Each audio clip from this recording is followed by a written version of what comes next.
হজরত মুহাম্মদ সাল্লাল্লাহু আলাইহি সাল্লাম যখন দ্বীন ইসলামের প্রচার প্রসার করছিলেন তখন অনেক কুরাইশ তার কাছে মুজিজা দেখতে চেয়েছিল।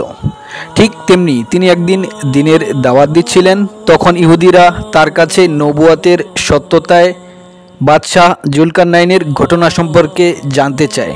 এ প্রেক্ষিতে আল্লাহ পাক সূরা কাহফের আয়াত নাজিল করেন। আল্লাহ তাআলা প্রিয় নবীকে বাদশাহ জুলকারনাইনের কিছু বর্ণনা দেন। সূরা কাহফে আল্লাহ তাআলা কয়েকটি ঘটনা উল্লেখ করেছেন, তার মধ্যে বাদশাহ জুলকারনাইনের ঘটনা অন্যতম। তিনি একসাথে সারা পৃথিবী শাসন করেছিলেন।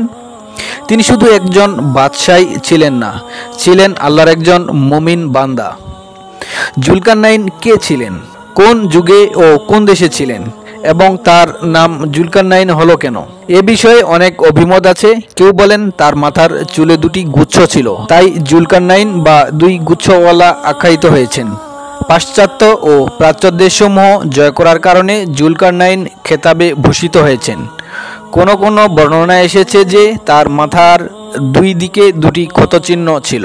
তবে হযরত আলী রাদিয়াল্লাহু তাআলা আনহু থেকে বর্ণিত হয়েছে যে তিনি বলেছেন, জুলকারনাইন নবী বা ফেরেশতা ছিলেন না, একজন নেক বান্দা ছিলেন। আল্লাহকে তিনি ভালোবেসেছিলেন, আল্লাহ তাকে ভালোবেসেছিলেন। আল্লাহর হকের ব্যাপারে অতিশয় সাবধানী ছিলেন, আল্লাহ তার কল্যাণ চেয়েছেন। জুলকারনাইনের ঘটনা সম্পর্কে কোরআনুল কারীম যা বর্ণনা করেছে তা এই যে তিনি একজন সৎ ও ন্যায়পরায়ণ বাদশাহ ছিলেন এবং পাশ্চাত্য ও প্রাচ্য দেশসমূহ জয় করেছিলেন। এসব দেশে তিনি সুবিচার ও ইনসাফের রাজত্ব প্রতিষ্ঠা করেছিলেন।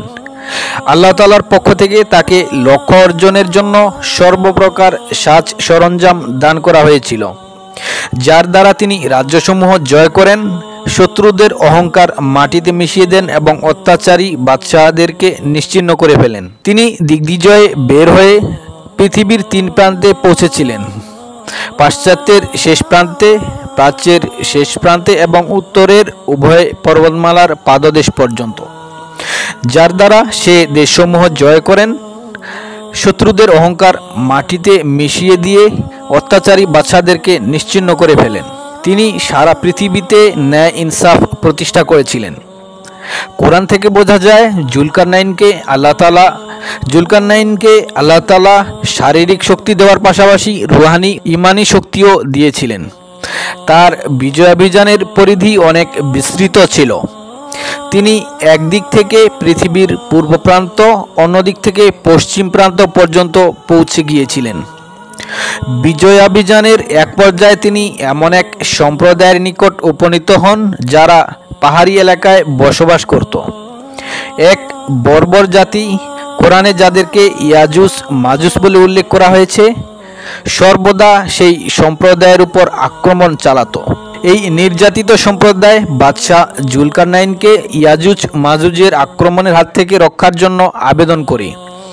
বাদশাহ জুলকারনাইন শক্তিশালী প্রাচীর নির্মাণ করেন, যার মাধ্যমে সেই গোষ্ঠী ইয়াজুজ মাজুজের আক্রমণ ও নির্যাতন থেকে নিরাপদ হয়ে যায়। কিয়ামতের পূর্বে বা তারও আগে এই দেয়াল ধুলোয় মিশে যাবে, ইয়াজুজ মাজুজ গোটা দুনিয়ায় ছড়িয়ে পড়বে। দেয়ালটি কবে ধুলোয় মিশে যাবে, কিয়ামতের পূর্ব সময়ে নাকি তারও আগে, এ বিষয়ে কোরআন হাদিসের কোথাও সুস্পষ্টভাবে কিছু বলা হয়নি। কোরআনে সূরা আম্বিয়ায় শুধু বলা হয়েছে তারা প্রত্যেক উঁচু ভূমি থেকে দ্রুত ছুটে আসবে। এ কারণে অনেক আলেমের মত হলো জুলকারনাইন নির্মিত সেই দেয়াল অনেক আগেই ধসে গেছে, ইয়াজুজ মাজুজ গোটা দুনিয়ায় ছড়িয়ে পড়েছে। কিয়ামতের পূর্বে তারা হিংস্র রূপ নিয়ে আবির্ভূত হবে।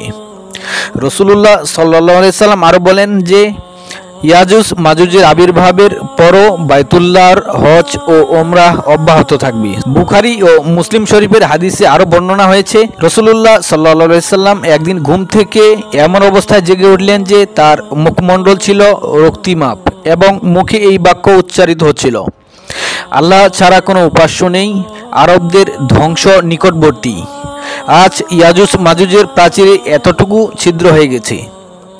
এরপর তিনি বৃদ্ধাঙ্গুলি ও তর্জনী মিলিয়ে বৃত্ত তৈরি করে দেখান। হযরত জয়নাব রাদিয়াল্লাহু তাআলা আনহু বলেন, আমি একথা শুনে বললাম, ইয়া রাসূলুল্লাহ, আমাদের মধ্যে সৎকর্মপরায়ণ লোক জীবিত থাকতেও কি ধ্বংস হয়ে যাবে? তিনি বললেন, হ্যাঁ, ধ্বংস হতে পারে যদি অনাচারের আধিক্য হয়। তিরমিজি, ইবনে মাজাহ, মুসনাদে আহমদে আরও একটি হাদিস বর্ণিত হয়েছে। রাসূলুল্লাহ সাল্লাল্লাহু আলাইহি সাল্লাম বলেছেন, ইয়াজুজ মাজুজ প্রত্যহ জুলকারনাইনের দেয়ালটি খুঁড়তে থাকে।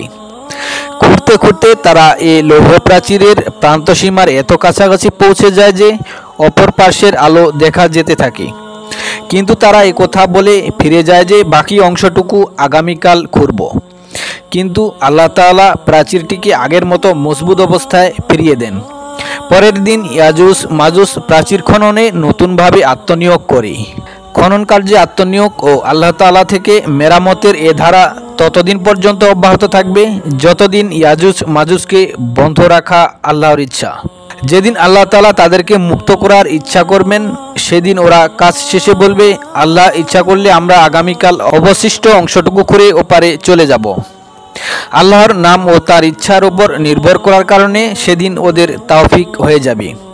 পরের দিন তারা প্রাচীরের অবশিষ্ট অংশকে তেমনি অবস্থা পাবে এবং তারা সেটুকু খুঁড়েই প্রাচীর ভেদ করে ফেলবে।